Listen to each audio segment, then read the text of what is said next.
The Gooch.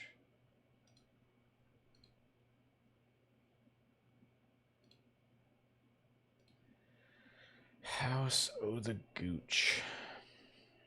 Dirk's in chat, well, so we're live now. 59%, which is accurate Wait. for a horror movie. What does LVR mean? Shouldn't it be LVF? LDR? Yeah. What are you guys talking about? Dirk. There we go, Dirk. Live, breathe, If rob. you did LBD, I would be like, oh, live, breathe, Dirk. Okay, that makes sense. Live, breathe, Freeburg. Did anyone watch any of Little those bit, the new movies that are out on streaming? Like Red Notice Nah. Did or you? Finch? Nope. Finch? Did you? I watched 30 minutes of Finch on the plane. How was it? And then I fell asleep. It was good from what I saw. I heard good things. I heard it was Yeah. actually a pretty decent movie. Yeah, I'll definitely check it out. And I'll check out Red Notice just for shits and giggles. Yeah. I'm gonna. I let the trailer play or like the spot play that Netflix has set up. It looks so green screen. Yeah. There's like Dwayne Johnson and Ryan Reynolds are just like at like this bowl. I don't know why I'm blanking on the word for it. Bowling but alley? it's- No, like a bowl Hollywood Bowl? where you got the little. What are you holding? Like utensils for like a spaghetti bowl or something? No, holding like a Like sheet, tongs? Yeah, exactly. and the bowl comes and runs at it. Oh, okay. I know what you're talking about now. Bullfighting, I guess. Yeah. Like a Bullfighting, yeah. the red whatever sachet sheet or something. Yeah, Cape. and it's like super green Cape, screen, there, looks yeah. horrible. The cape looks green screen or the bull? No, the background. That's just like the whole environment. You could tell they're just like it's Dwayne Johnson and Ryan Reynolds standing in front of a big green screen. Oh my god. Yeah, I heard it was Dwayne Johnson's most generic action film to date. Just sounds exactly That's But like it what was I the most expected. expensive Netflix movie. I'll check out Jungle Cruise now that it's on Disney Plus also. Still need to watch that too. I've I seen the watched- first 40 minutes of that. I like you Jungle did? Cruise. I thought it was good. Yeah, Yeah, you it had seemed good things to say. Yeah. I did watch Home Sweet Home Alone Oh. over the Ooh, weekend. I forgot about that. It is. I don't know who it's made for. I think it's made for adults. The kid isn't the main character. The villains are. Oh yeah. And they're like not even villains. It's very odd. Isn't is the kid British or Yeah, and I hated Okay. him within like a minute. he seems like a little shit. Like, he's the bad guy. That's so weird because he's like the best part of the. Yeah, no. Yeah. Yeah, Good no, rabbit. they just wrote his character as like the most like obnoxious little shit, like, and it just doesn't work compared to Macaulay Culkin because like he's clearly older than Macaulay Culkin was in the first Home Alone. Oh, the little shit's the kid from Jojo Rabbit? Yeah, Oh, I hate him. I hate him now. It's terrible. not the main kid, the secondary one. Oh, there's a secondary kid and no, the Yeah, the fat. the fat kid. fatter, heavy. Yeah. Yeah. fat The glasses funny kid. one. Yeah. I think I'm gonna save that movie for What, when you're like Thanksgiving. feeling Save it down? for- Save it for a rainy day. No, I'll save it for Thanksgiving. But yeah, it definitely wasn't as bad as the reviews say. It also like it's very strange. Like I don't know if they were trying to go against the grain with like how they did it, but Rob Delaney and Ellie Kemper are by far the stars of the movie and get by far the most screen time and the most character development. They're like, Very strange. instead of making a said- good movie, let's make a not good movie. You said Ellie Kemper's not obnoxious, right? The only time she really is when they're doing like the break in, like, but that's like by that point the movie's getting so over the top, like ridiculous. Mm-hmm. And it's actually violent too, which I wasn't necessarily expecting. Like Interesting. I thought they would have made it like way more like tame, but no, like her feet are on fire and What? all sorts of crazy shit is going down. Did someone get electrocuted and turn into a skeleton? That now it's not as crazy as Ah, Home Alone damn. 2. It's more like Home Alone 1. That's heartbreaking. Yeah. I love that. Uh, yeah. Who doesn't love Marv fucking being electrocuted? That's- violent. That's Dirk's favorite part, the skeleton. hmm It scared the shit out of him. Did you guys watch anything else like from Disney Plus this weekend? Just Shang-Chi. Oh yeah, you watched Shang-Chi. Yep. Shang-Chi. Shang-Chi, sorry.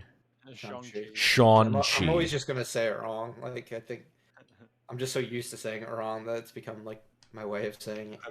I mean, the movie does take like 5 minutes to explain to you how to say it. I know. I know it does, which is bad. Yeah. I'm not proud of this. Yeah. I don't know. Maybe I'll start like thinking before I say it. It's not worth it. It's like Are an okay you movie. what'd you think of the end, like the post credit stuff? I was wondering why the fuck they didn't say where the goddamn rings came from, and then they're like, "Oh, we used it as a teaser in the after credits." It's like, okay, Yeah, that like, that doesn't what is solve it, like a anything. homing beacon or something, didn't they say? Fuck, do I know? I don't know. There's some other planet involved, apparently. Yeah. And then, what was the other one? The other one was showing that the 10 rings aren't done. Oh yeah, that was Oh, yeah, stupid the too. I didn't give a sister fuck thing. about any of that. Get over. The sister that no one cares about because they don't spend enough time making her interesting. Yep. Bro, she's just like, you left me, and I was the second favorite. And now I'm your friend, but then it's like now I'm evil for no fucking reason. Now I work with Drago's son. Yeah. With oh my god, what is his name? Because he has it's like razor arm or something like that. Yeah, right? it's spray painted on his house, and then like Oh yeah, isn't it on his card? yeah, the amount. Oh yeah, on the car, the amount of shitty graffiti in that movie is kind of insane too. 'Cause she like takes over the 10 rings, and she's like, It brings okay, you back. it's graffiti rings now, motherfuckers. It was like Jet Set Radio on Dreamcast. Yeah. back in the day. It was so obnoxious. Yeah, that was dumb. Yeah. Otherwise, I guess it was mostly just stuff that we'll talk about in a little bit, like announcements and whatnot. Yeah. Oh, we can start going. Our two fans are here. Woohoo! Sweet. Rock and roll then. Talking about movies and shit. Who would have known? Yeah, right. All right.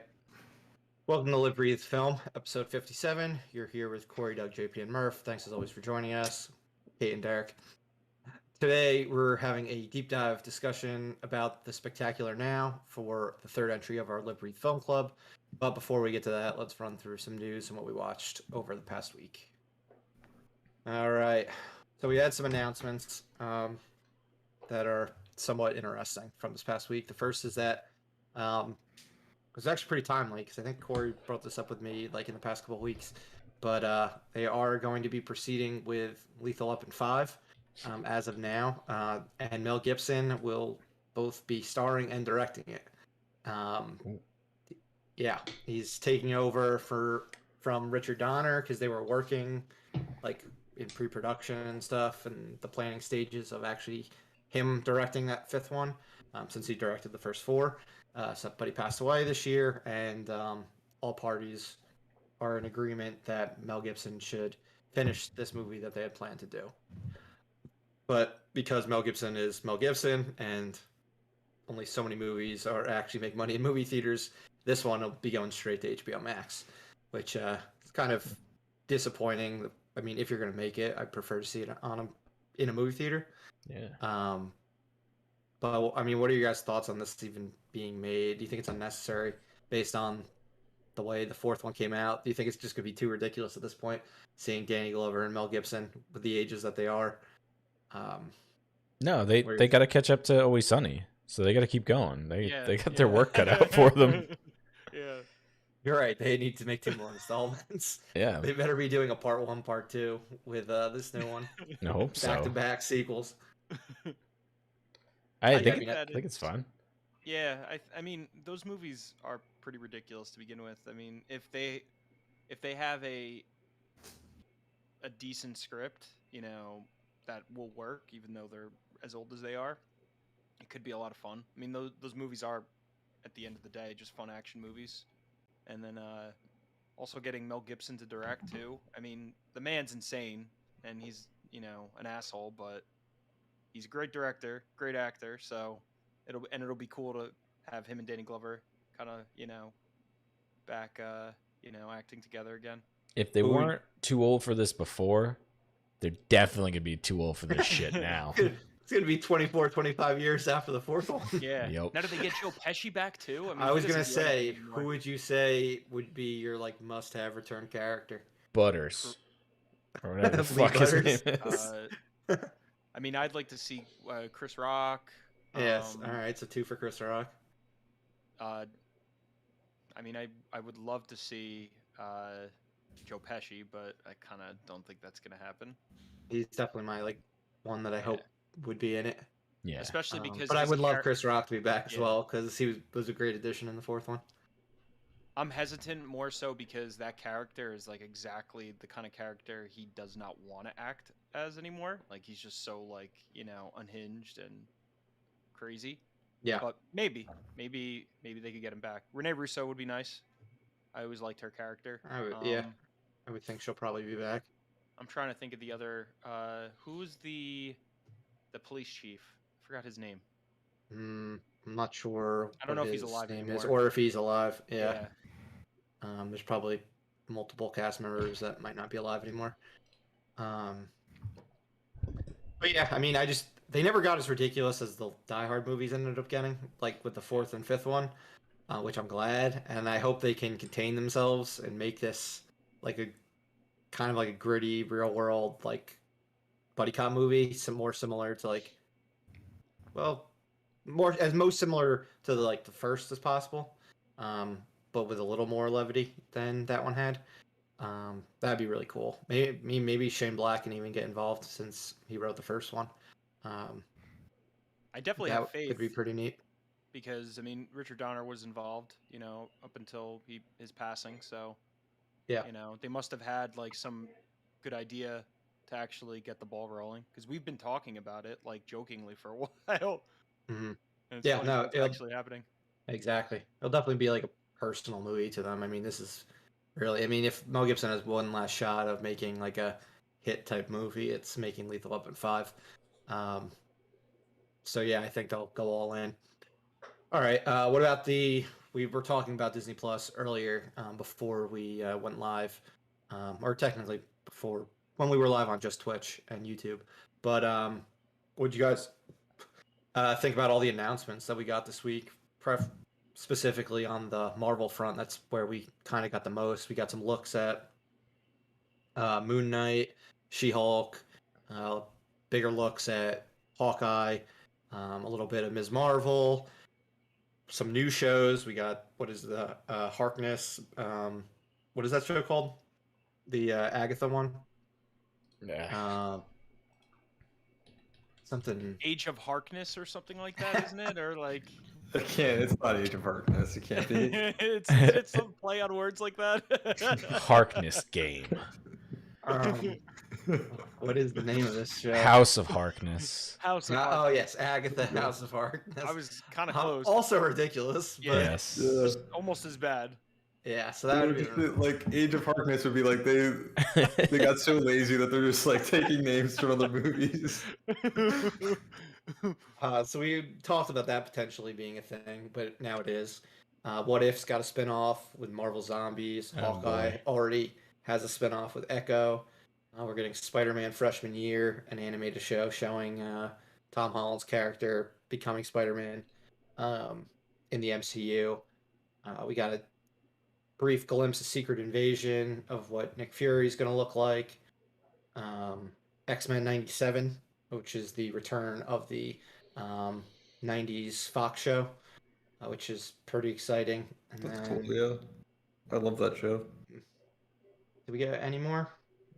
Oh yeah, we got they talked about What If Season 2, Loki Season 2, Armor Wars, and right? Armor Wars. Yeah.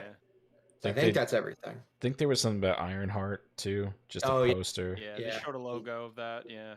Ironheart, yeah.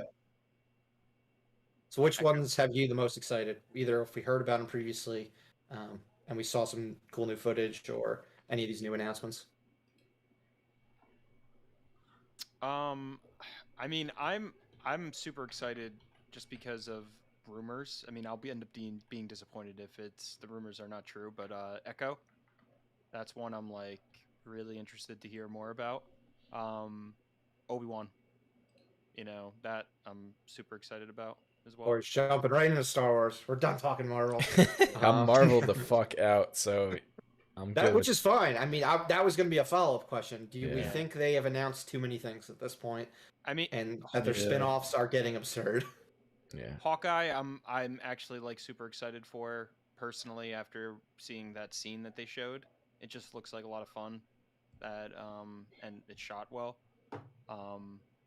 But yeah, I think I was more excited on the Star Wars side I than Marvel. I think Moon Knight really looks like the only one that may be potentially watchable to me. Yeah. She-Hulk seems alright. She doesn't seem like she gets very large. No, It looks like she's just She a look- normal sized she's a jacked slightly- woman, and she's a green. slightly bigger Gamora. Yeah, Mhm. so that's a little disappointing. That one could be good because it seems like it's going to be like more of like a really big comedy. So that Yeah. could be a lot of fun. It's supposed to be, I believe it's a 30-minute show, not an hour one. That sounds like fun. Moon Knight's just the only one that looks like it's Moon Knight looks different. different. Yeah, Yeah. it's dark. From what I was reading, it's like he's just Batman, but he wears white instead. He doesn't really have any superpowers. He's just like insane. Yeah, I was And gonna say, except for he's like way crazier than Batman. Yeah, he Yeah. doesn't have superpowers. he has multiple personalities, and he serves like some ancient Egyptian god that tells him to do crazy shit. Mhm. Sounds Yeah, fun. it's pretty wild. Yeah, sounds like an interesting show. But other than that, And he's British. I think. take your goddamn Marvel zombies and shove them up your ass. Yeah, Yeah. I can't agree with you more. There's just way too much, and this is gonna be the phase where I start checking out of certain Yeah. things, just because there's too much. It seems Not like we're what all... if season 2? You're not. Yeah, nah, Have already the removed zombie it. spinoff. Already removed it from my watch list. I'm good, but yeah, Hawkeye looks dope. I like that look we got of that, so I'm really excited for that one. Have we seen Yeah. Echo? What she looks like in any of these trailers? No, Think so. no, they haven't. They haven't even said really anything. Gotcha. But I know we talked about this, but I think if the rumors are true that Daredevil Matt Murdock is supposed to be in it, then maybe they're waiting until after Spider-Man comes out to kind of like reveal more about it. Mhm. But we'll see. I know it's supposed to take place in New York City, so Yeah, I believe the finale of Hawkeye is the day before Spider-Man comes out. Yeah. So if we were going to get some Daredevil stuff, it would be that Yeah. following week. I also as heard far as that announcements. Hawkeye is supposed to lead into Echo in some way, shape, or form. So it might be that as well. Why we haven't really seen anything. True. What about Well, you mentioned Star Wars, Corey, and Obi-Wan. I think all four of us are jazzed about this one, right? Oh yeah. I just wish we got a trailer like that. That teaser was cool, but it was just like, oh, come on, guys, give us something. We didn't even get any footage. I don't know what Just you're got talking about. I got a trailer. It was awesome. Oh, It was Maybe awesome saw for a the kick-ass 2.5 minutes. fan-made trailer. handmade trailer. It They're was- pretty good. Some of them. That sold him on the show. It looked so- really good, man. It had everything. It had Vader in it. It had Darth Maul in it. It had like fucking Ewan McGregor walking around. It looked great. It was really good. Yeah, I imagine we're gonna get a look at that sometime during the Boba Fett run, which starts at the end of the year. Mhm. But yeah, it was a nice tease. I mean, it's weird that we're like at the point where we're excited for more prequel characters getting their own time to shine.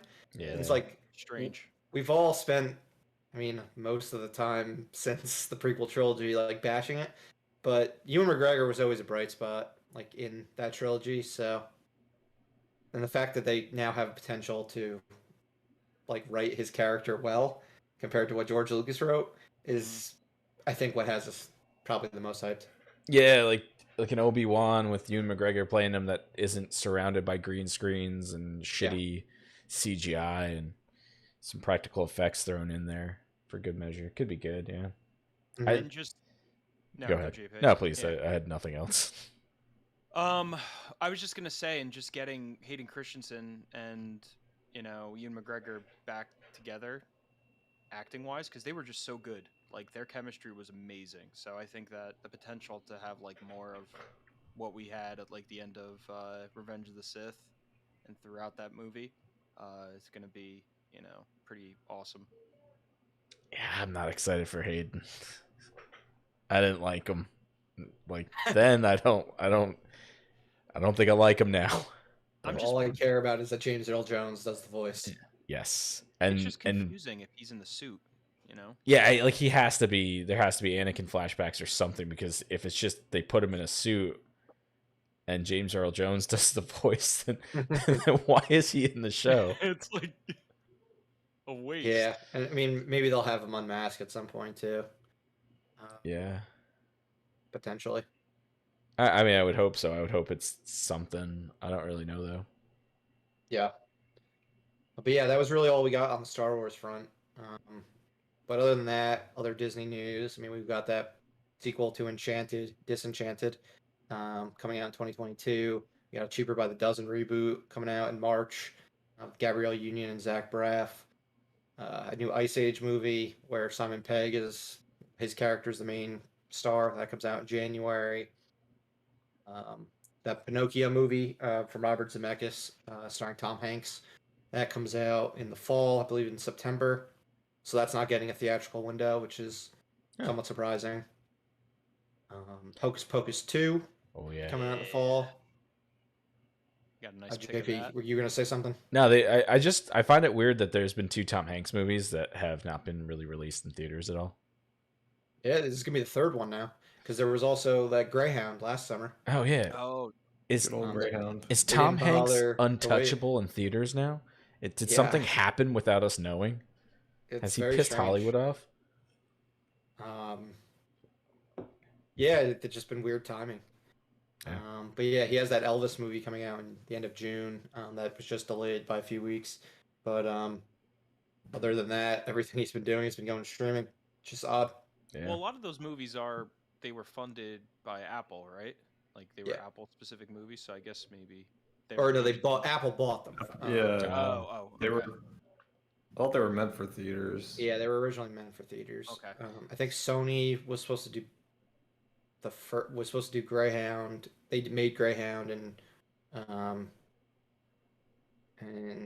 I forget who made Universal might have made Finch, or maybe that was Sony as well. That's just timing.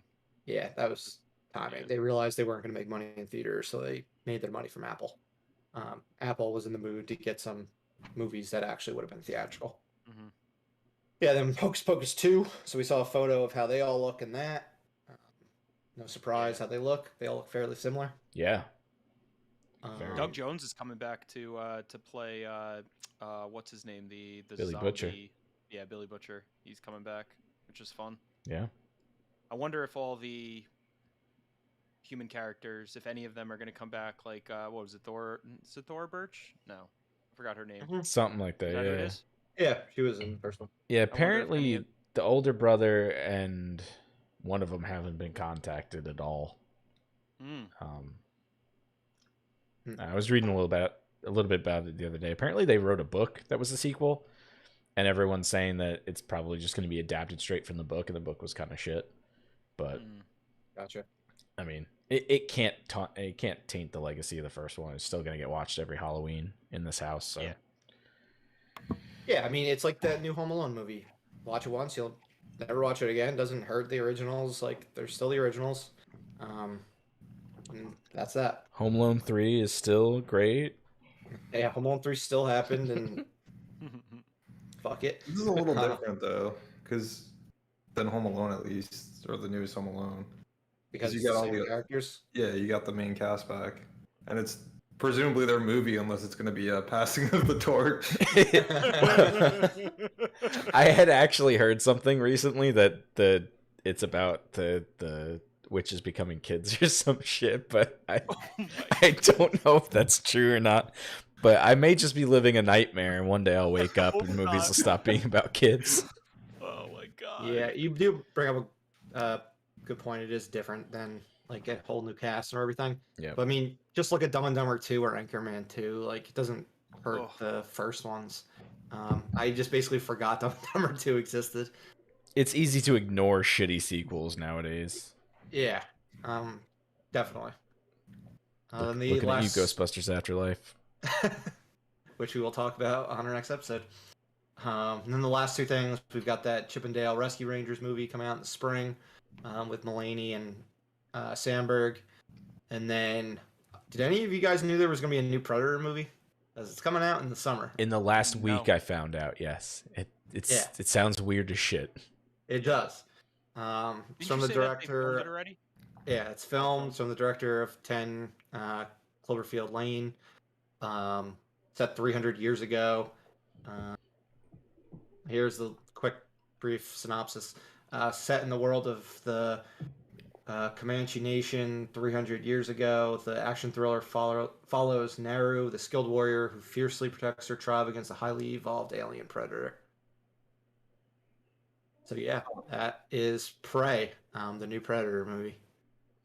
And it's coming to Hulu. So just like Lethal Weapon 5, these R-rated movies are no longer theater worthy. It's interesting because at the end of the day, primitive technology took out the Predator in the first Predator movie. Maybe they're weak to like sharp sticks and boulders and shit.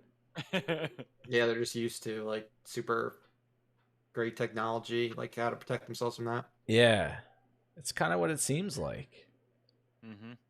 I wonder what made them go that far back. Continuity, maybe?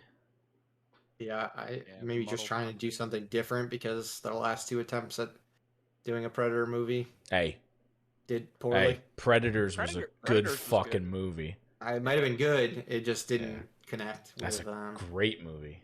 audiences when it came to box office. Yeah. I mean, Predator. Not every movie is a franchise. Like No, that's I think something these people need to learn in Hollywood. It should have been apparent after Predators 2 that this is Yeah, not a right. fucking franchise. Good point. Yeah, that should have put the kibosh on further ones. I mean, other than Alien vs. Predator, just because that was like a movie people were looking forward to like seeing happen on the big screen. Yeah. But I mean, once they saw it, they weren't happy to Mm. see it on the big screen. Mm-hmm. Yeah. But yeah, I think the last what have they done 3 since the first Alien Predator movies? Enough's enough at this point. Oh yeah. Okay, what about box office? You want to get into that? See where we're doing in the standings? No. Sure. JP with a no. That's fair. All 4 of us stayed where we were last week. I mean, nothing changed as far as that. I mean, basically, as far as like the weekend to weekend, went everything kind of held good for the most part, other than Eternals, like Dune, No Time to Die, Venom, Ron's Gone Wrong, Antlers, French Dispatch. They all had small drops of like 25, 30 something percent. Eternals dropped about 62% from its previous week, which honestly is better than I was expecting based on like the reviews and the like word of mouth. So the fact that it only fell as much as like Black Widow and like either Homecoming or I think it was Far From Home and Ant-Man and the Wasp. I think you can kind of take that as a win. The interesting thing though is like comparing it to Black Widow. It's like Black Widow had the Disney Plus release, so people were able to buy the movie. So, Yeah.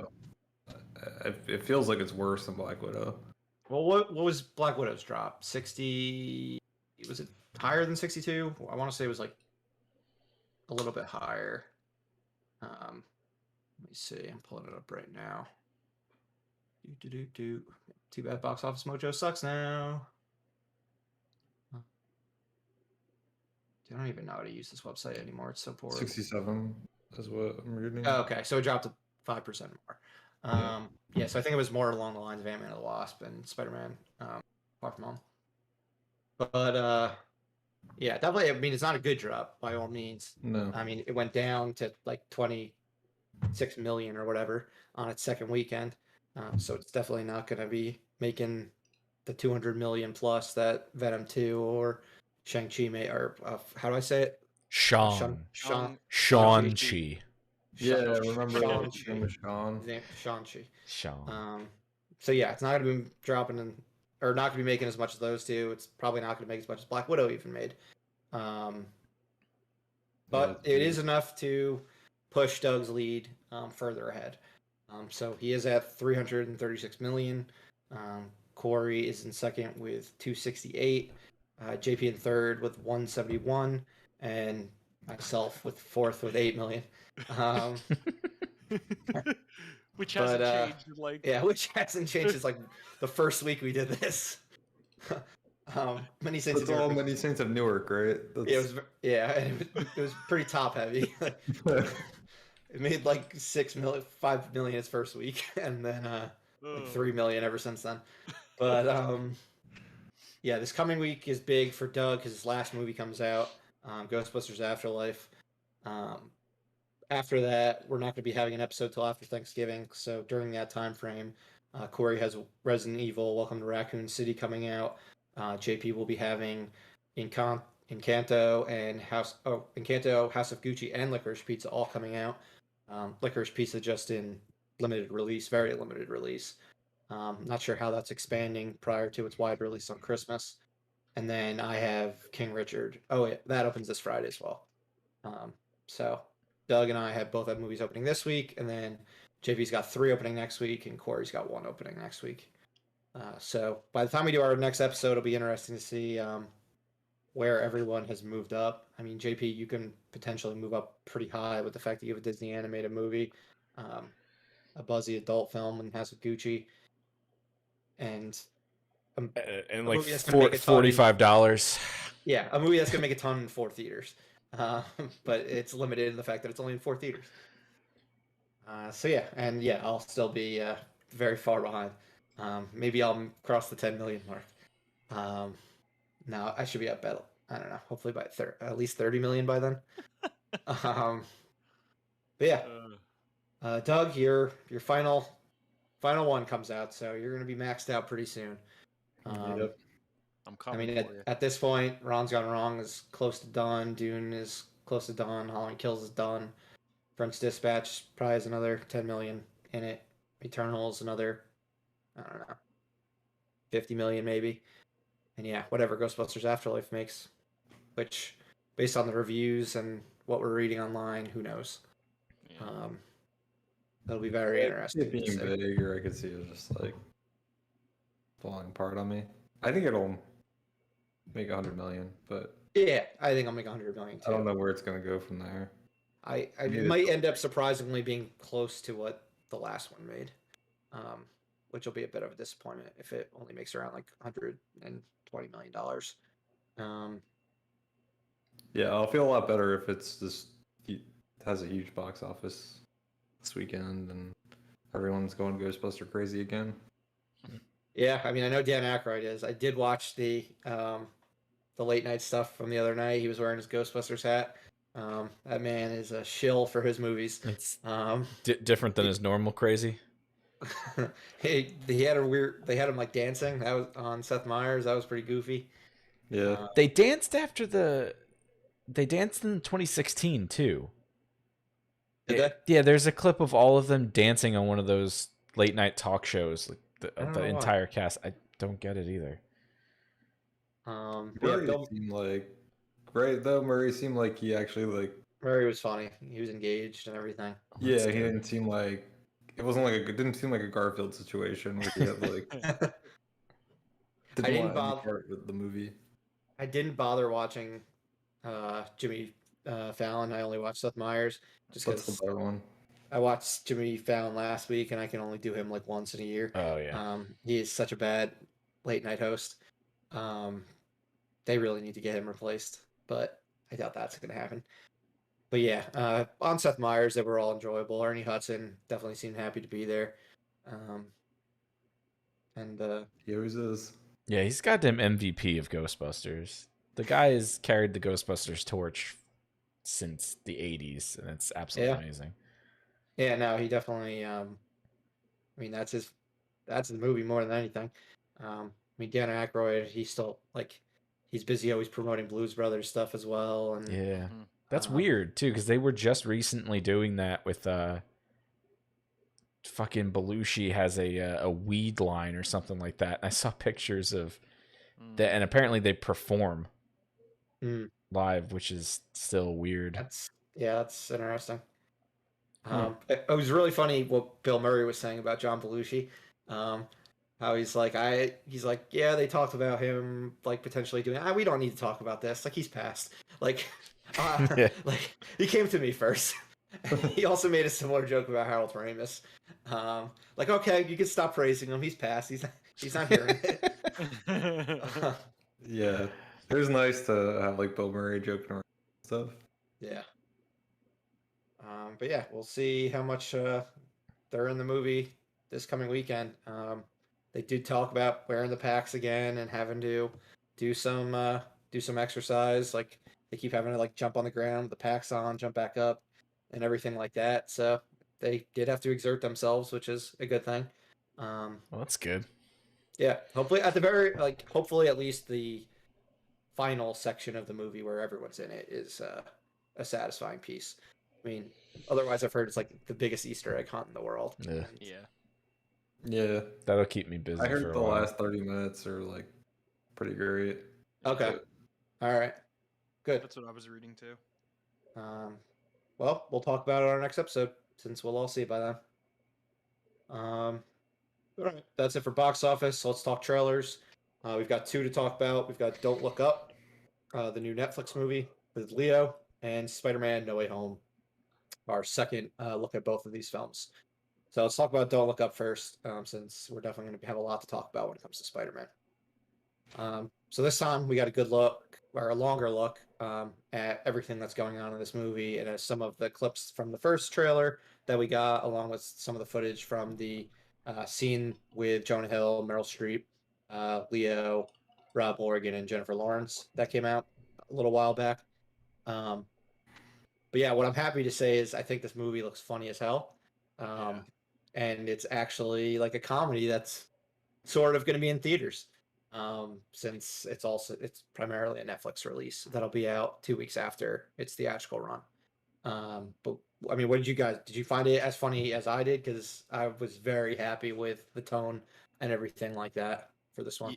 Yeah, I thought it was hilarious. Everyone seemed to kind of have some good comedic chops. Standout seems like going to be Jonah Hill. You know, not even surprised that his character is just so ridiculous. Yeah, it looks like a lot of fun. It does look really funny. It also kind of reminds me in some ways about like an Adam Sandler movie, with just how stupid everyone is acting about it all. It seems a little goofy, but that's fine. I mean, if it serves it definitely the looks purpose, over the top. Yeah. Witty writing, from Adam McKay, like you could see that completely coming out throughout the movie, or throughout the trailer rather. Yeah, and did we see Ron Perlman shooting a gun at the asteroid? Sure did. Yeah, sure did, and that's how he saves the world. Because I'm so convinced that Ron Perlman could destroy an asteroid with a handgun. Oh my god, the cameos are pretty funny because like even Ariana Grande seemed like she was pretty funny, just being like an idiot. Yeah, like playing like a really dumb pop diva version. She might just be playing herself. Yeah, she could be. And then is that Timothy Chalalalame in the like the grocery store? Yeah. Okay. Mm-hmm.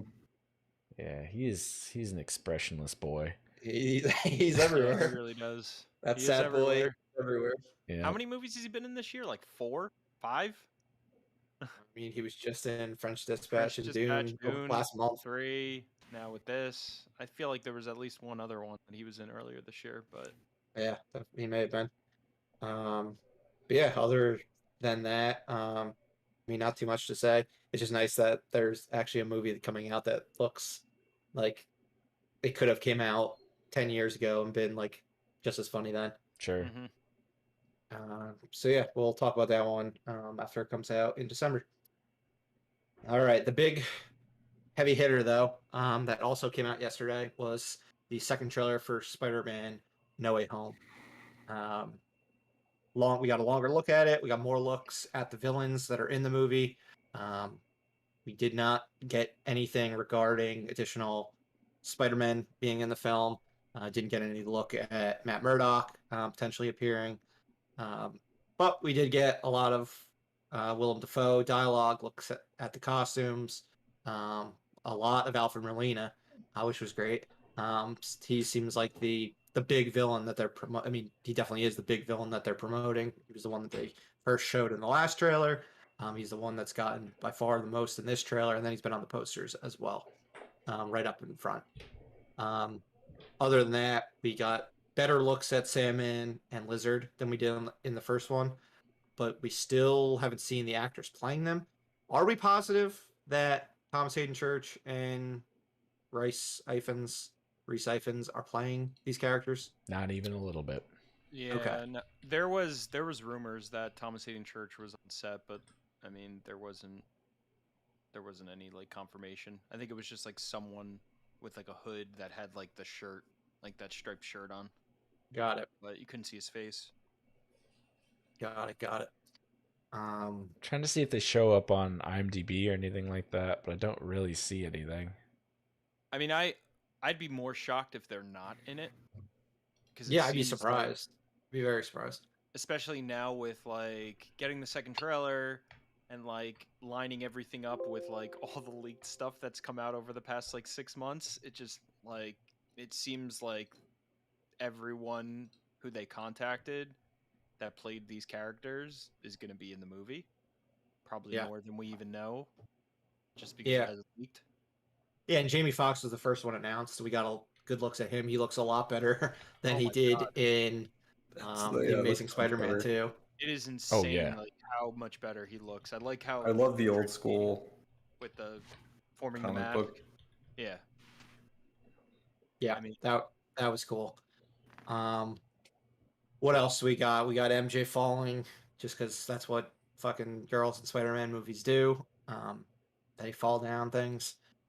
Will she get? Yeah, I mean that's gonna be an interesting scene if Andrew Garfield's in there because yeah, he's gonna Gwen get some Stacy PTSD had like that. Mhm. So I actually would not be surprised if MJ actually died in this movie.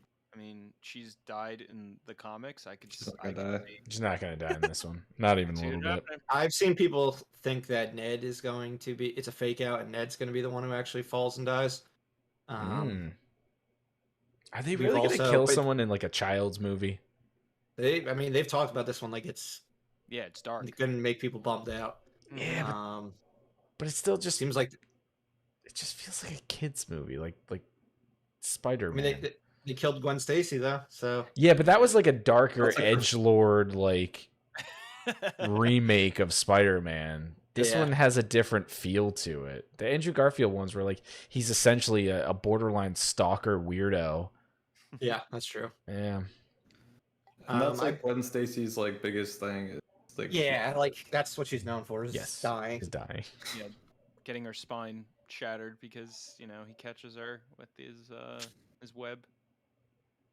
Yeah, I mean, I would be surprised if they killed Zendaya, but I guess anything's possible.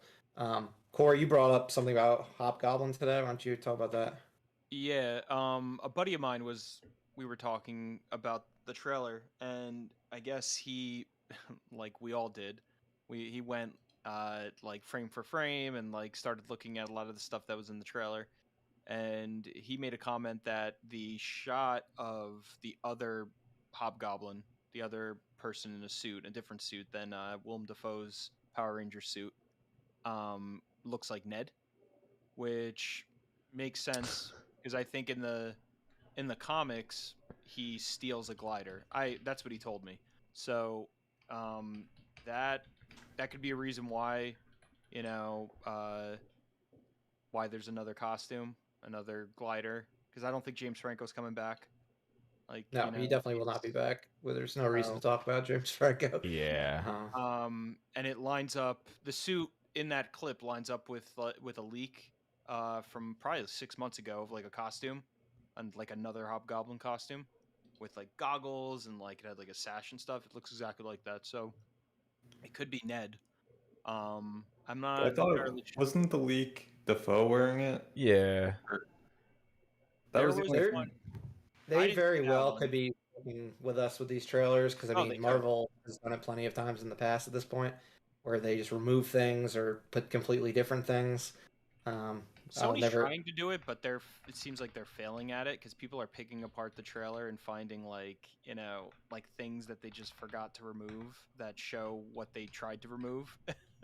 Yeah. And That the Ned becoming Hobgoblin thing has been a rumor for like a year and a half now. oh yeah, okay. Yeah. I mean, I don't. It still doesn't mean it can't be true, but it's just like something I've seen floating around for the last like year and a half.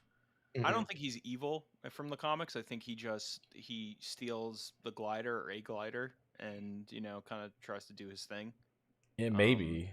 I mean, there's definitely like that leak picture of Defoe has that thing with the hood. Costume on. Yeah. Yeah. I'd Yeah, that's rather why do I like that. thought it was him when Yeah. we first saw it last night. hmm I definitely would rather Could that be. be the case than it be Ned because I mean the original Spider-Man Goblin costume is cool, but it's just so I don't even know like hokey. It's just like ridiculous. So it'd be cool to see him have like a new costume, like maybe halfway through, because I have a feeling he's probably gonna end up being like the second tier villain in this, behind Alfred Molina. Yeah, Alfred Molina seems like he has a lot of screen time. Mm-hmm. Yeah. And then you got like the Zoomer jokes about his name, Yeah. which I was like, okay. All the jokes I thought like were misses for me. Yeah. Like the Scooby Doo stuff, I was just like, Oh, the Dude, Scooby it's Doo so was bad. terrible. Yeah, that was yeah. bad. That was very Everything Strange is just weird. bad. Yeah. Or strange. Not convinced it's Doctor Strange. No. I'm still not. Yeah. Especially I more think so you're after right. Moore looks at him. Yeah, they've done nothing to assure us that it's actually Doctor Strange. Absolutely nothing he said in these trailers has been on character. It's like the winks and the Scooby Doo shit and the Yeah. Yeah, he's like way more. I don't even want to say witty. And He- him he's doing this very magic witty. to begin with. It's just Yeah, he's yeah. supposed to protect very everything, and he's like uncharacteristic. gonna make everyone forget this major thing. Like it just doesn't seem like something that this character would risk. No, Yeah. but like we were talking about, whoever's impersonating him, if someone's impersonating him, has to be able to do magic because clearly something happens. Yeah. So, House of Harkness coming soon to Disney Plus. Or Age of Agatha. Harkness. How about the sixth member of the Sinister Six? Are we? What are the betting odds? Who are we all thinking? I think it could be Mysterio, but it would be cool if it was Venom. But I don't know. It's not gonna be Venom. No, yeah. I'm thinking They're not gonna blow Mysterio their is load Strange up. somehow. Yeah, but if Um, Mysterio is strange, then how's he fucking with magic? I don't know.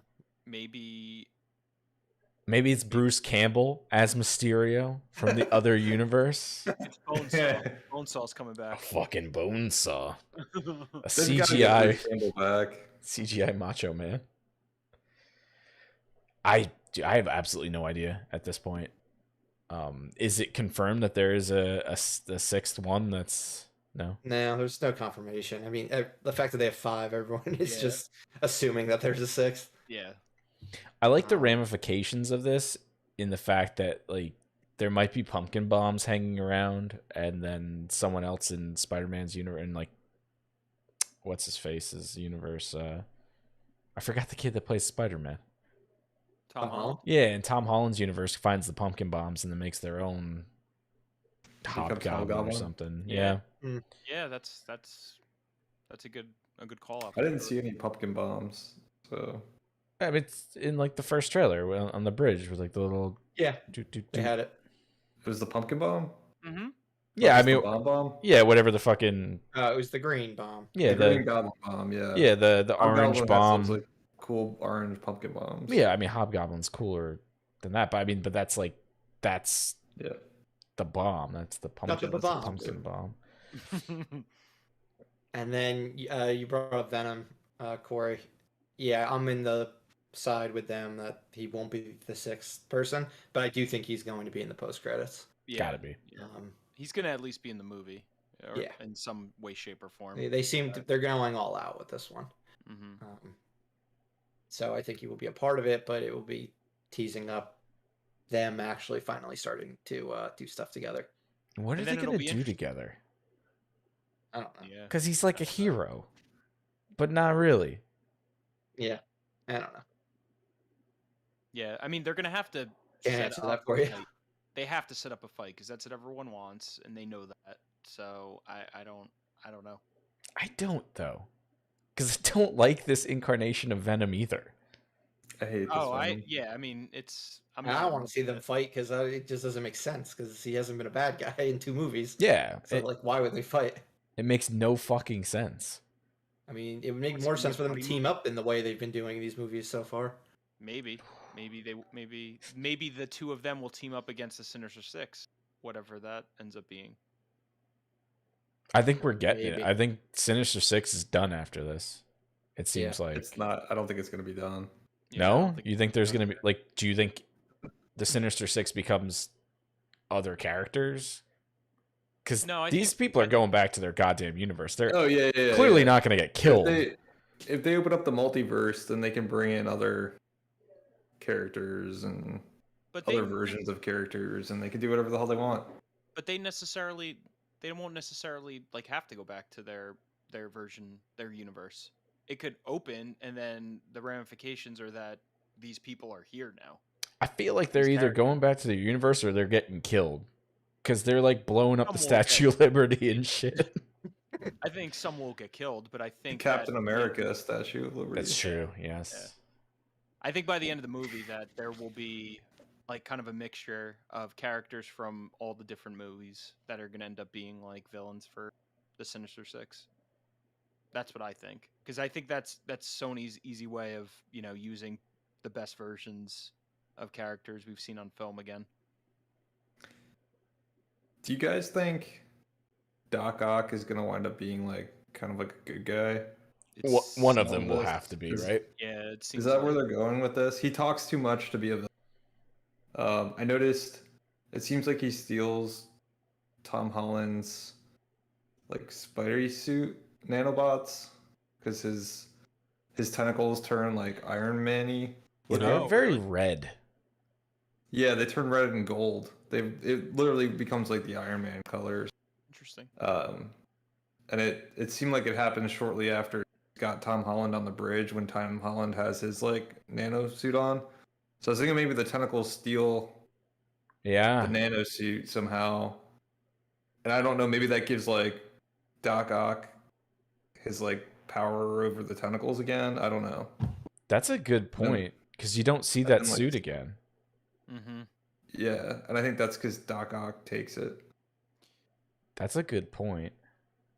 Do you guys think that? I mean, it's most likely. It seems like it's not Doctor Strange, but whatever version of Doctor Strange that we've seen so far is the actual movie. I don't think so. I think Doctor Strange is just going to be like he's just going to help people. He's going to help them out, and then whatever he's going to end up ultimately being, he'll be at the end of the movie. But I don't think it's going to be like a reveal where he's like, I've been a villain this whole time. It just doesn't seem like it's. To me, it seems like the footage of Doctor Strange that we saw in the mansion, whatever, where he lives in New York. Forgot the name of it. And then Sanctum Sanctorum. Yeah, the Sanctum Sanctorum. And then what we see, that clip at the end, the Statue of Liberty, they're like very different. So I wonder if it's like you said, someone in disguise, maybe Mysterio, maybe someone else. Oh, he comes back from somewhere and goes like, "Oh, what the fuck happened?" God damn it, Peter. That's what I mean. It's possible. That's a good point, actually. If it's not actually him and it's someone impersonating him, where did he go? And I wonder if he comes back like halfway through the movie, like, "Oh fuck, all right, I gotta help you, Peter." because Maybe. they're those two versions in those scenes, or in those two scenes, Doctor Strange is definitely acting a little differently. I don't know. Yeah, it's I possible. could be grasping at straws, but it seems like it. I mean, we're all grasping at straws. Yeah. We have like a We're gonna 2 minute be wrong trailer about that we're many of these things that we're saying. Yeah.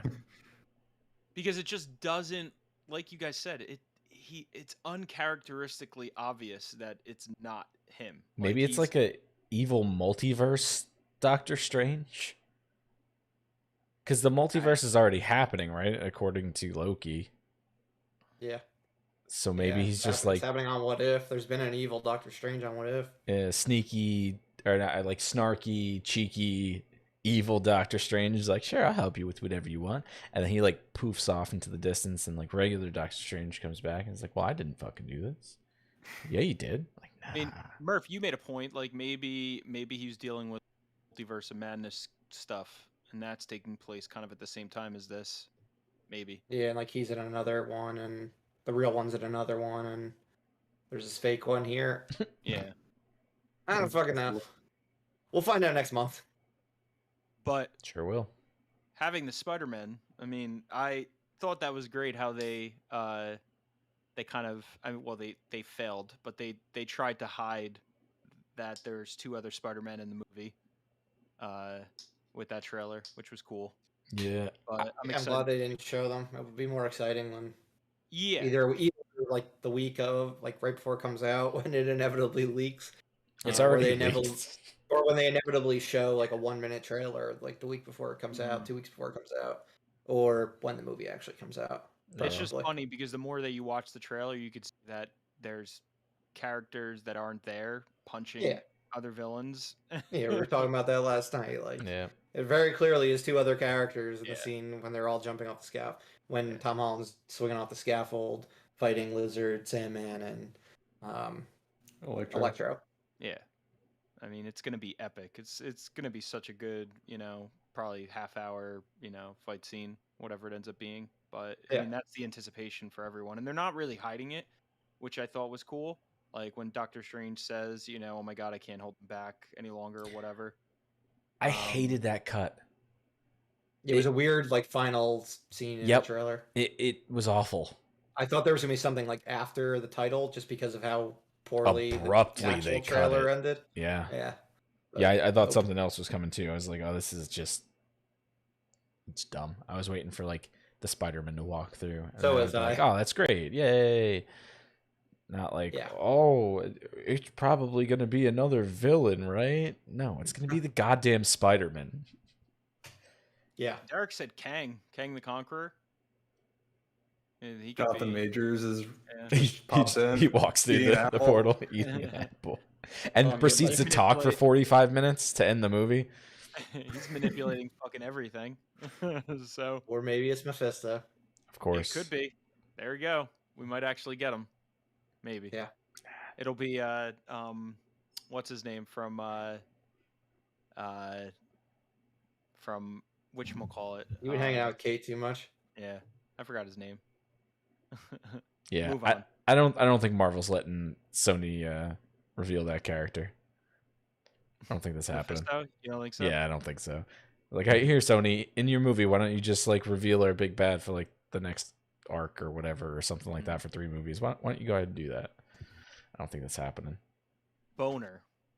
It's just gonna be Ralph Boner walking out. It was on the tip of my tongue. I can't control the boner. And he comes out. All right. But yeah, Spider-Man comes out December 17th, so not too long. 1 month from today. Yeah. So we will talk about it a hell of a lot more in the month ahead. But let's get to what we watched before we get into our feature presentation. It's a quick one this week. Corey and I saw The French Dispatch. We had alluded to that last week, but we'll actually talk about it this week. All right, so yeah, Wes Anderson and all his regulars and a bunch of new actors all joined forces for this one, which basically takes place when Bill Murray, the editor of this magazine, The French Dispatch, passes away, and then it tells the stories that were going to be in like his final issue of this magazine before like the memorial to him. So each story very different. with a whole different group of actors. You got one where the first one involves an artist who's in prison, played by Benicio del Toro, and how Adrian Brody is trying to make money off him. The second one deals with some revolutionaries, young revolutionaries, played by Timothy Chalamet, and mentored by um, now I'm doing it. Francis McDormand. Mm-hmm. And then the third one deals with a what's the deal with this one? The kid gets kidnapped um, by Yeah, it was the villain from Quantum of Solace. yeah, his son gets kidnapped and it's dealing with them trying to rescue him. He's like a police Um, chief. who's the kidnapper in that one again? Um, Edward Norton. Edward Norton. Yeah, yeah. Yeah. So yeah, it's insanely Wes Anderson-y. Um, So yeah, the JP, you'd fucking despise it. It was too much for me. I put it at the bottom of Wes Anderson films that I've seen. I would put Bottle Rocket, right like around the same. Mm-hmm. I'd give it the same 2.5 star rating, but I like Bottle Rocket more. Um, I think I like but this yeah, one more. it definitely wouldn't be a recommend from me. You like this one more? Yeah, well, it seems like you So, like the more zany Wes Anderson yeah, movies. Um, it definitely is more similar to like Grand Budapest Hotel than yeah, Bottle Rocket. definitely. Um, Oh, Kate Bottle, brought up Owen Wilson. His little, I mean, his section was so, but it yeah, didn't seem his like it was was like a on. little prologue type thing. Yeah. Um, but yeah, wacky movie. The one thing that I really liked about the movie, and I think I mentioned this to you, was that I mean, it was definitely the most Wes Anderson movie I probably have seen of his, but it seemed like he combined like a lot of his like stop motion animation stuff in this movie with like the sets and like how things transitioned. Um, I've only seen the trailers for his stop motion animation stuff, but it seems like the sets kind of like moved throughout, and like a lot of the scenes kind of overlapped each other in such a way where it almost seemed like it was like animated. I mean, there were parts of the movie that were actually animated, but um, it's it just seems like he took like all of like his filmmaking tools, like things that he's learned years, and just made this like crazy Wes Anderson, film with just like everything that type of tool that he really knows how to use as a filmmaker. Um, Yeah, that that was the animation part was probably my favorite, like that yeah, chase scene. yeah, Because like I've said to you before, his animated movies are like my favorite ones, yeah, consistently. yeah. I need to Um, watch them. so I like that segment, or that piece of that segment. I think the Um, story overall, like the characters were interesting, but I think because of how disjointed it was, because it was telling like 5 or 6 different stories, it wasn't cohesive enough for me.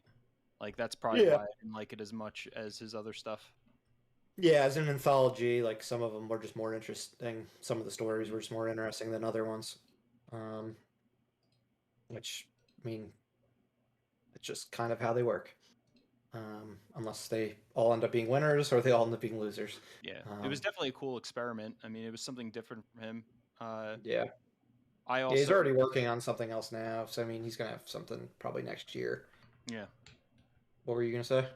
No, I was just gonna say because I went into that movie. I didn't even see the trailer, but from what I understand, the trailer wouldn't have even helped It me wouldn't have at helped all you. anyway. But as we were walking into the theater, someone who was coming out of the theater from the previous showing, was said to me, and she was like, "Oh, it's about the handful of journalists that work at the French Dispatch, and you're seeing like their stories that are going into their articles that are going into."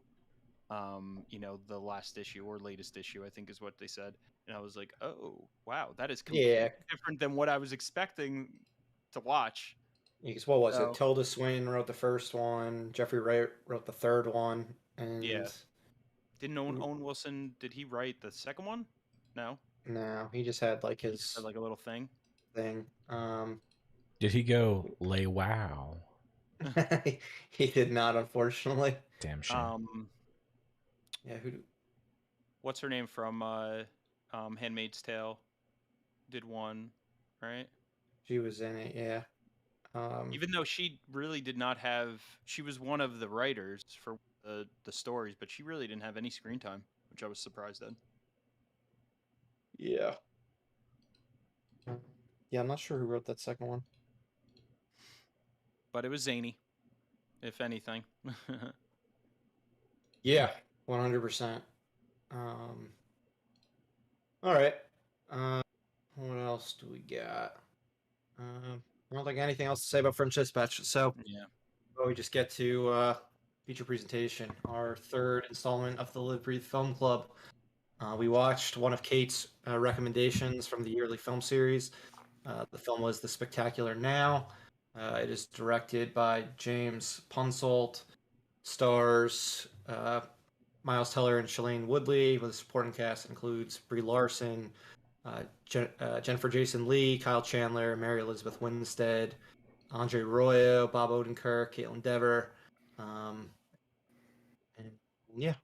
So yeah, it's a high school, indie high school romance type movie dealing with all sorts of other issues like alcoholism and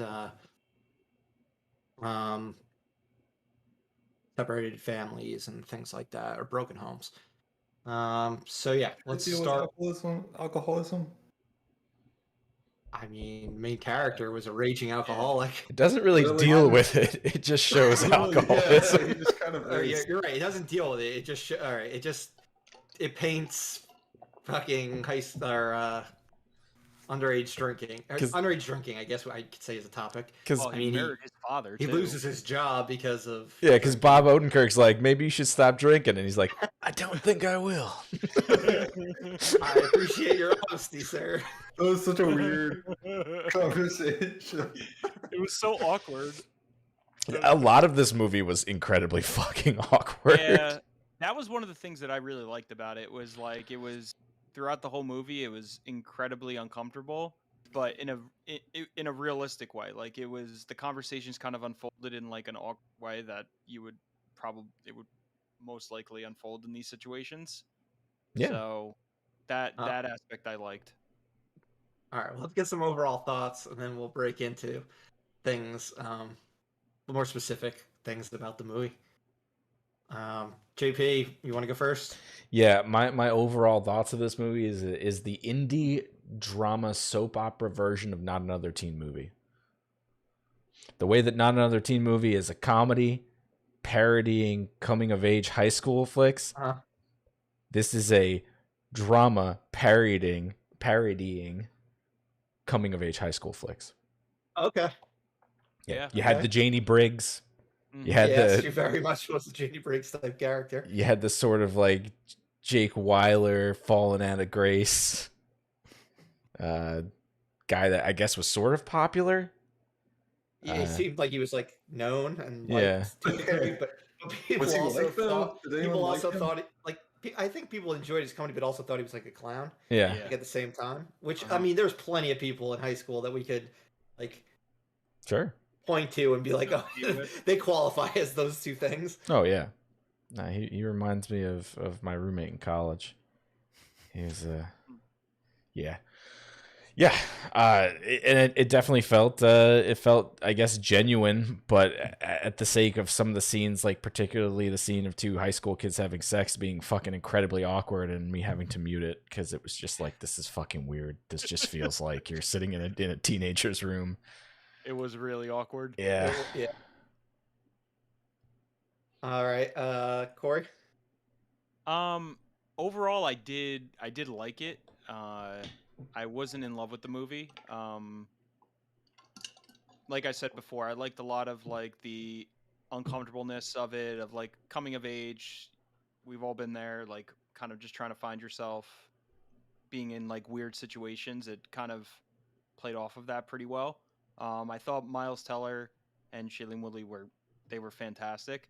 Although I absolutely hated Sutter or Miles Teller's character, and even after the credits rolled, I just it was not redeemed. I just hated him so much. He was just such an annoying character. Very flawed, of course, but for whatever reason, it just didn't. He didn't grow on me. But strong performances. It was enjoyable for the most part. I actually thought it was a little too long, even though long at all. Yeah, it's only like It's an hour and a half, right? It was very Yeah. short, but I felt like probably like 3 or 4 times where I was like, oh my god, this movie's so long. It's like 2 hours long, and I think just because of the pacing, so maybe that could have been a little bit better. But I did like the performances. That brings up a good point, because there was a point where I thought it was going to end, and then I looked at the time bar, and it was only exactly halfway through the movie.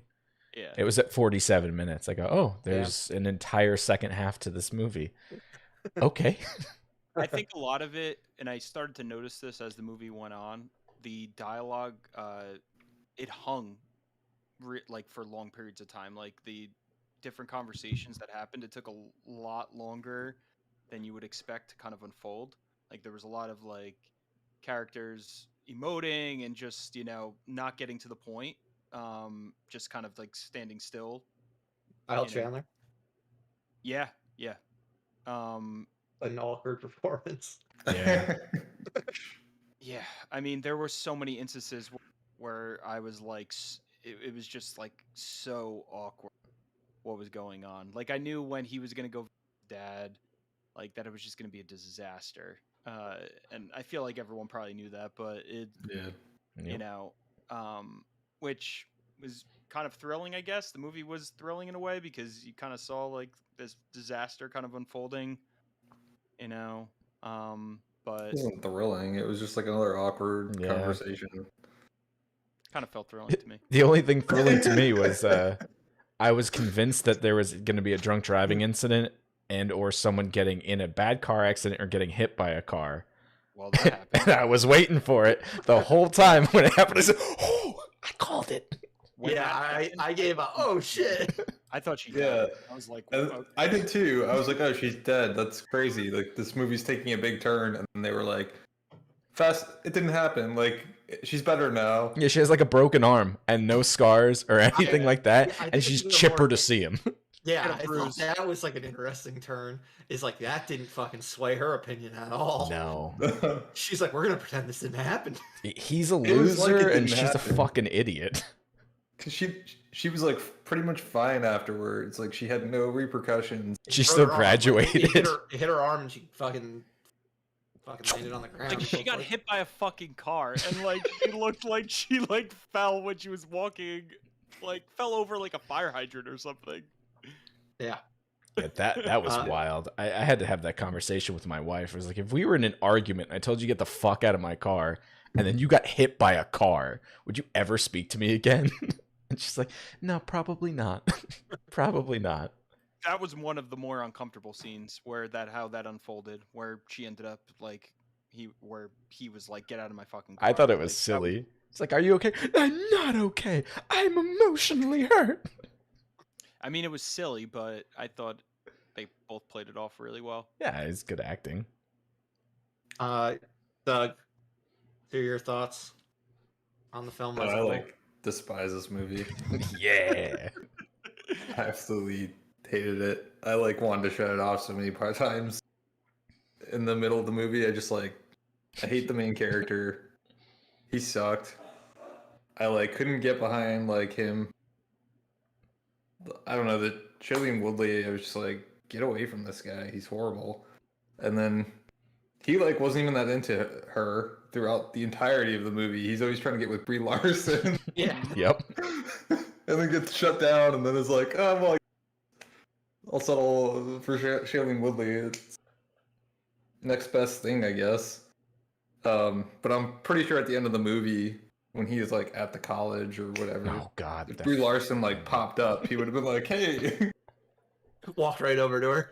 yeah, I what's didn't going actually on? learn that lesson. Me crying with my mom and being like learning the truth didn't actually do anything. No. Yeah, it didn't really seem like I'm not buying that character learns any lessons. seems, I don't know, I just fucking hate that character. So just watching him like go around and be a jerk to everyone wasn't really super fun for me. And there was a lot of like weird cutting in this movie that I found to be. There was like it took me a while because the beginning of the movie starts off, he like loses his car from like just getting really drunk one night and driving home, and he's like wakes up in somebody's yard. Yeah. Yep. They never show him find the car, and I was like, did he ever find the car? And I assumed like because he had a car, he like they found it at some point, but they never address it. You just like have to. But basically, you were worried about the car for like the last 80 minutes of the movie. Do we ever see him driving the car again? Yeah, he drives into the goddamn mailbox, which was so predictable. Car? I was looking at that scene and go, that mailbox is fucked, and just boom. Yeah. But there was weird stuff like that where they're like doing something purpose that seems to be driving the story. Same thing with when she gets hit by the car. Yeah. I was like, is she alive?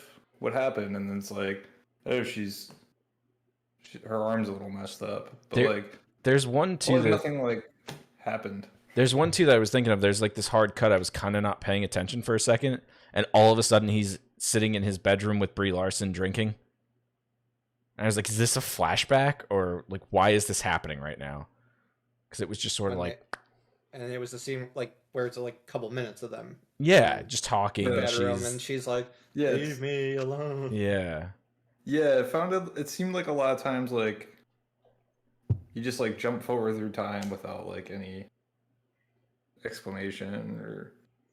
The only one that worked was the blackout when he got drunk at the party and then woke up. I was like, oh, he blacked out. Well, that one made sense because he blacked out. But like the other times, it was like, why are we? I don't know. Maybe he just kept blacking out. Yeah, I mean, it might have been like some sort of metaphor for alcoholics blacking out, and they just how their life just goes in and out. I don't know. Maybe that was a stylistic choice. I mean, clearly they had a stylistic choice. Yeah. But I don't. Maybe that was the meaning. Maybe it wasn't. But yeah, I went into it with hearing all I knew about it was a high school movie with these actors. And then I went in it with Doug saying, oh, I fucking hated this movie so much. And Corey saying, I hated Miles Teller's character. He is the most unlikable person in the world. So like that was how I went into the movie. I'm like, okay, all right, this is gonna be interesting. I didn't like hate his character. Like I thought he was a compelling person to watch and like a deeply flawed, manipulative, like broken character.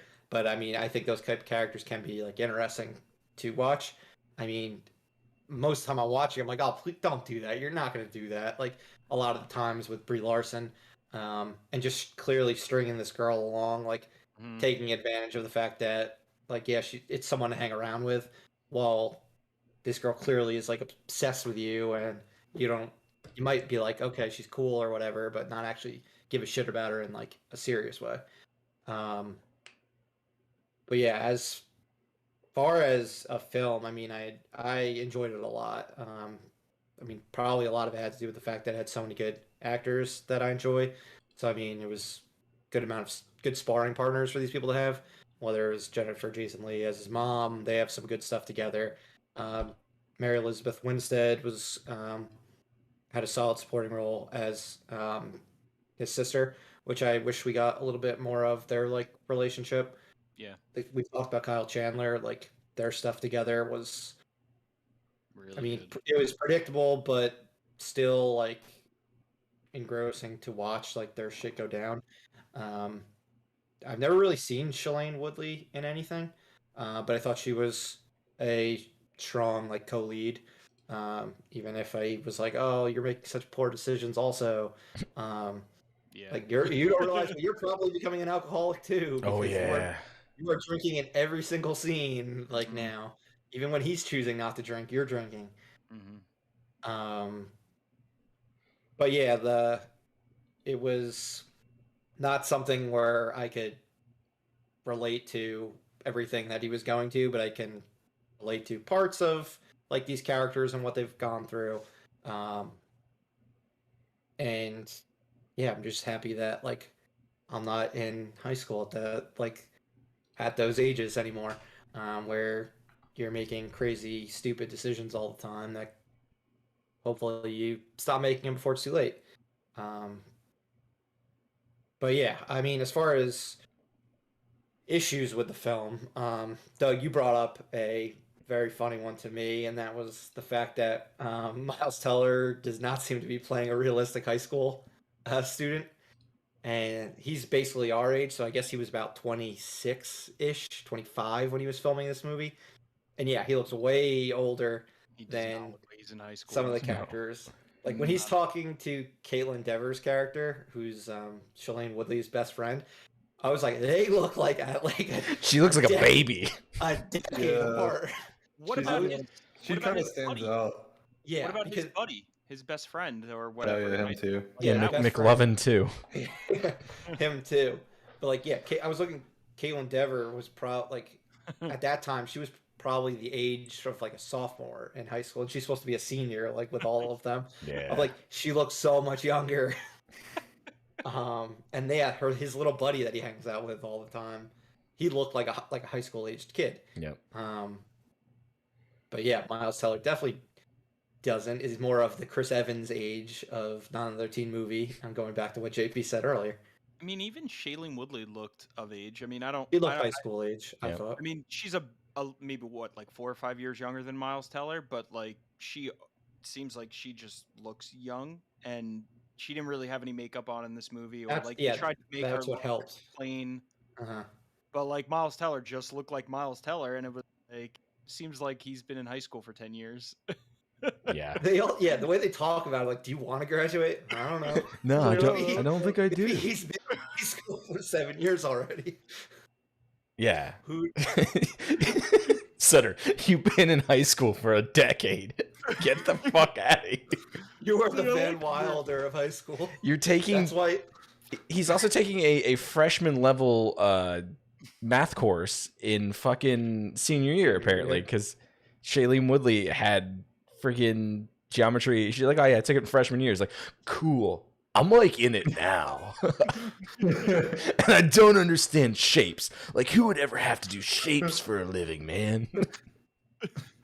Still something that you see on like memes all the time nowadays. But shapes is like one of the only things that makes not fucking sense. Shapes, but like the Pythagorean theorem and things like that you see on memes. Yeah, and I guess Brie Larson, she could, I guess, pass for high schooler, maybe. Really young. Since I mean, this was before any of her like breakout roles. But yeah, what are your? So I said my thoughts on how I don't think it's necessarily a bad thing to have an unlikable character as your protagonist. Doug or Corey clearly hated him throughout, but enjoyed the movie to a degree. Doug, how much of it was you hating him that made you hate the movie? I mean, it was definitely a part of it. I think there can be a bad guy that's like a compelling bad guy. I just didn't find him compelling. I hated him and I didn't find him compelling. Okay. And so I just kind of was like I didn't find any of his journey interesting. It wasn't interesting to me. Like I didn't care what happened to him. Yeah, maybe like part of it. His dad issues and stuff. Like, and I was like, Sutter sucks. I don't give a shit about him having like a bad dad. He doesn't get to have a good dad because he sucks. Yeah, like I just like anything that was bad that happened to him. I was like, well, he sucks, so he deserves it. Fair. JP, was the same. Yeah, it's like you. he was just like he felt like a fucking surface level character that was just a shitty person and didn't do enough for me to be like at the end of the movie when it abruptly fucking cuts away and resolves nothing, which annoyed the shit out of me. It leaves you as like what actually happened. Yeah, I didn't care. I was like, I don't give a fuck if she just turns around and walks away, which is what she should do, or he gets her back. He doesn't deserve to have someone like that in his life. Yeah. it just I didn't see the whole redemption arc that I guess they thought that should have been, where he's just like, I don't care if this college essay is 7 months late, but I'm gonna send it in anyway, and I'm gonna go redeem myself. Pretty soon he's going to get rejected, probably from the school and the girl. Yeah, which is what happens right after the credits. Because it does show her at the end. She for a second she looks happy, and then she like the smile kind of like goes away. Yeah. I think everyone probably looks at her facial reaction in a different way and what they think she's actually thinking. Yeah, that's probably intentional, right? Yeah, I would think so. Okay. What performances did you enjoy most in the film, no matter how small they were? I like Kyle Chandler as being an awkward, weird, creepy father. It kind What of was he broke my on? heart. He's just drunk guy. Yeah, like He's just drunk and wants to pick up that lady at the bar. Was he doing drugs with that lady? Is that why they left? Like to do drugs together? Or... Yeah, They maybe. don't have sex. Or was just Yeah, like they that went to go sex? bang. But like, what was he doing in the house?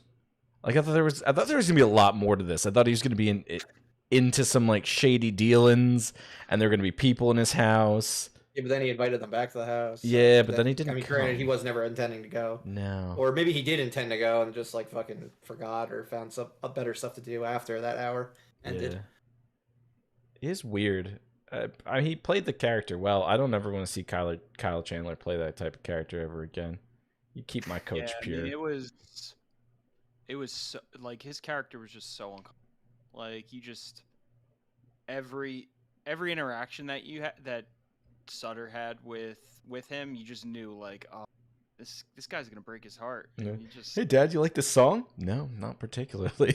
he just had no interest in being a father, and you Oh, knew leading up. Can you to get it. the tab? Yeah. Oh my god, that was so bad. But like the Sutter character, like there's no redeeming quality about this person that makes you like it's almost kind of like a caricature of like a real human being. Like no one's usually that shitty. You feel bad for him for a second, and then he's driving 3 hours home drinking whiskey out of a flask while he's behind the wheel of a car. Well, I'm sure there are plenty of people that shitty. We just choose not to interact with them. yeah. Yeah, it's Maybe, but like I don't know. That's to me, it's like he was like too shitty. Like there should have been like something redeeming about him. yeah. If he's gonna be the Yeah. center of the movie, right? It should I be mean- something redeeming about him. The way I It also makes it interesting. Yeah. The way I also processed it was that he's really just a product of like his shitty upbringing. Like his father, he's basically becoming his father. Like he's going down that road where he's gonna end up being, as shitty of a person as his father is. But he wasn't really raised by his Yeah, I dad, was gonna so say, when did they like, take the father away? I think he was. It seemed like he was around. I think he his was there when he early was a part of little, life. when he was a kid for at least like Yeah. 6 or 7 years, probably. Because But he I saw him mean- playing Little League and shit. his dad not being there is definitely one of the reasons why he ends up the way he Being does. the way he is. Yeah, I mean, he obviously made decisions along the way. And Yeah, they I- alluded to like a broken relationship with his sister too. Yeah. But going back to what you said, I do think he had some redeeming qualities. I don't think if it wasn't for him, Shailene Woodley's character, while she wouldn't have gotten hit by a car and be heartbroken, also would probably just be fucking delivering paper routes and not having any confidence as a human being. That's true. He did like get this girl out of her shell, like in a fucking weird way. Yeah. But he made her an alcoholic. Yes, that's true. All right, so he did 3 bad things with her in order to and almost get her, what- in yeah, order what a to good get her point. to go to Philadelphia. Because I didn't even know. I looked it up. I was like, "Where's this movie take place anyway?" Like he said, like Shailene or Miles Teller said some things that sounded like they could have been from like South Jersey, Uh-huh. but it was Oklahoma City. Oh, Like around that area. I thought he was that a the movie took place in. Californian guy. He Yeah. sounded a little like bro-ish. I Yeah. don't know Yeah. if that's just like my bad ears. Well, it was Jersey too. Huh. You did too. It Yeah. seems South Jersey. That's what I thought. And I too. was like, okay, Philadelphia is realistic, where she wouldn't be going too far, but obviously she can't do the paper route. Like I didn't think this girl would be the one who would have confidence to go all the way across the country Yeah. for college. It sure as shit didn't look like Oklahoma. No, Mm-mm. no, it Where didn't. did they film it? Probably Do we know? Canada. Question. Yeah, probably Canada. Like Toronto. What's That the would name of make this sense. movie again? Something Hmm? now? The Something now? Spectacular now. Spectacular now. Spectacular now? It was He He did filmed in apparently. Athens. This director is must be very interested in alcoholism because the movie he did right before this one was called Smash, and it was with Mary Elizabeth Winstead and Oh, Aaron I've heard Paul. about that. Yeah. And she plays an alcoholic in it, where the movie is directly about like her being an alcoholic. So I want to check that one out after this because that one also had really good reviews. But I'm expecting her also to be like not the greatest of characters, Mm. but hopefully Yeah, interesting. Mary Elizabeth Winstead was one that, I mean, she's a great actress, but the little bit that she was in, like I wanted more of that character. Like I thought she was like super interesting. I also was interested in like what exactly did Kyle Chandler's character do to get her and the mother so hesitant to give him the information of where his father is. I mean, Mhm. she was straight up crying like when Miles Teller's character like left with the information, and I was like, Yeah. "Are we gonna find out like what Yeah, did he do?" I was thinking like you were gonna find out like he like molested her or something. Yeah, like something That big was what had I to was have expecting. happened, Yeah. and you never found out. It's filmed in Georgia, by the way. Yeah, I just saw that Athens, so where UGA is. But yeah, I did think Mary Elizabeth Winstead was a standout in the supporting role. In smaller roles, I thought Andre Royo as the teacher was solid, Yeah, and I enjoyed the very little we got of Bob Odenkirk's character. I was like, very I little. want this guy to be my boss. He's so cool. what was he working in, like a tailor It's like a shop? suit Like, shop. Seemed like. yeah, it was such a small role. I was expecting him to be.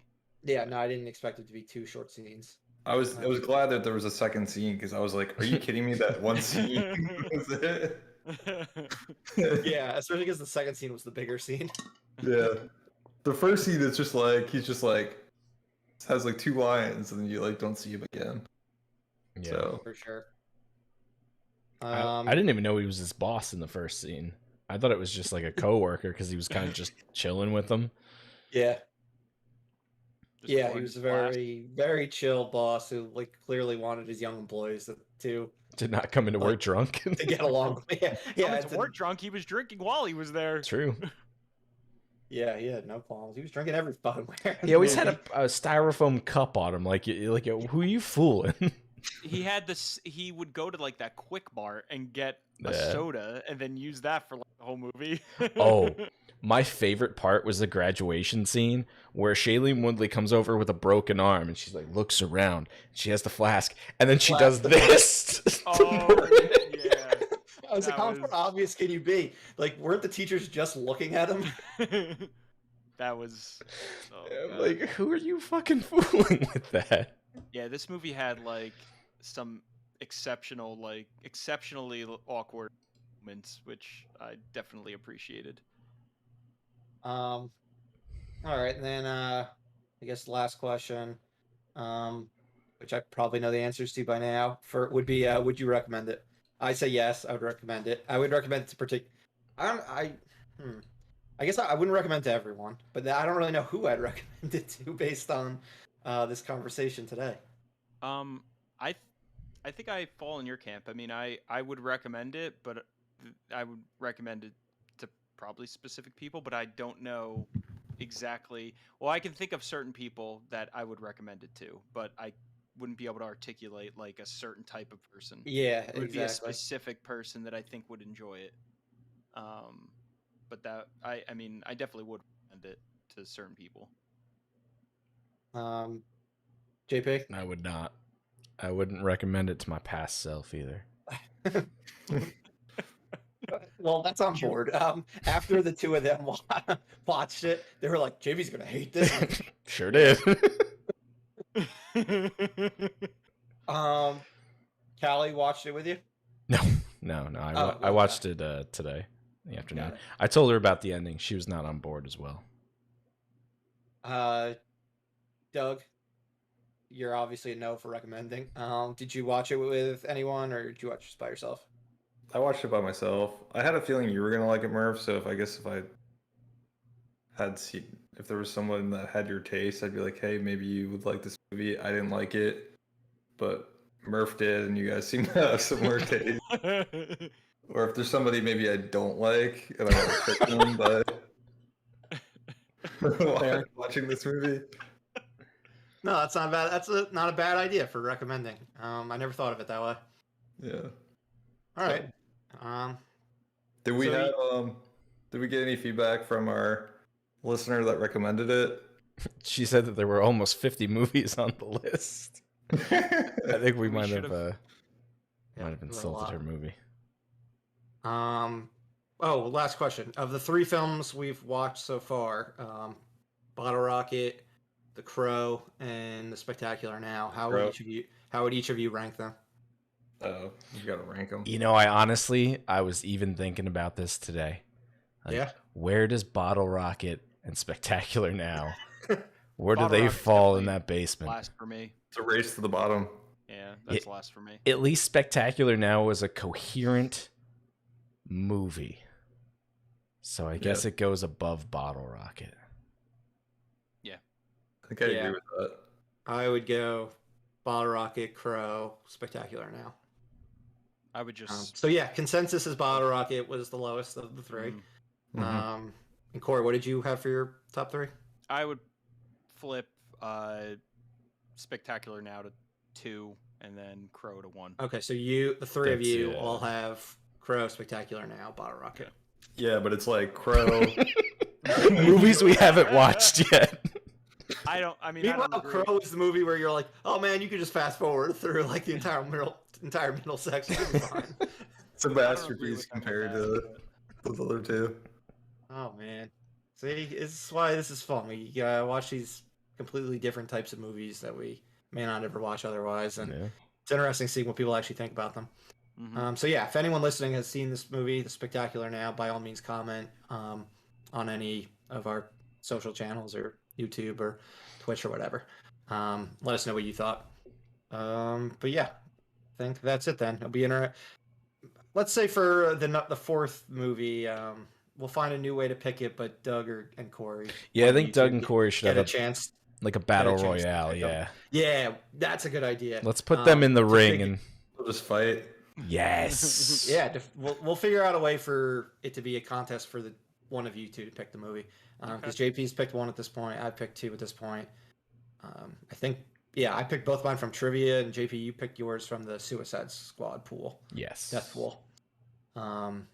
So yeah, we'll figure out a way for Doug or Corey to pick the next one, and maybe Dirk can pick like a category or genre or something like that to make it work. Also, if you're out there listening and you haven't engaged with us at all, if you have ideas for topics, I mean, you've seen how this kind of goes. We pick a broad topic, then we pick a movie from that. Get us on social media, Instagram, Twitter. They're all up on the top here. If you're watching on YouTube, watch it on Twitch. Hit us up. Let us know what kind of topics you want. And then if we get a whole bunch of them, we can spin a wheel and pick a topic. And makes things a little easier for us and give you a little shout out and see a movie that, is in a Zoom wheelhouse that you kind of like. So works for everyone. Yeah. Good call, JP. All right, then. That's all we've got for today. Thank you again for listening. We're going to be off for the rest of November since we've got Thanksgiving coming up in the States. We got that a week from now. So we'll be back in December. And Doug finds that hilarious. The States. I don't know who's listening. For international. You never know who's listening. I haven't looked up the demographics. But we may have a massive international following that we're not aware of. Some of it's just people that don't speak English, but they like the way it sounds, right? Because we're not translating yet. Not yet. Yeah, that's true. Also, all right. Hope these people elsewhere, they need to know how to learn how to speak English if they're going to understand. Otherwise, they're just going to laugh at our goofy faces. We'll be back in December. We'll probably do some stuff based around the holidays, similar to what we did last year. I know Doug really enjoyed those types of episodes. We'll come back with some good stuff. We'll be talking about Spider-Man. We'll be talking about Ghostbusters in December. Don't Look Up. Those are some of the big movies. The Matrix. We'll be talking about that as well. I imagine we'll all be checking that out. So yeah, if you got any topics or anything outside of Live Breathe Film Club, but just any general topics you want us to talk about for a feature presentation topic, please let us know that as well. But as always, this has been Corey, Doug, JP, and Murph at Live Breathe Film. We'll see you again next time, movie lovers.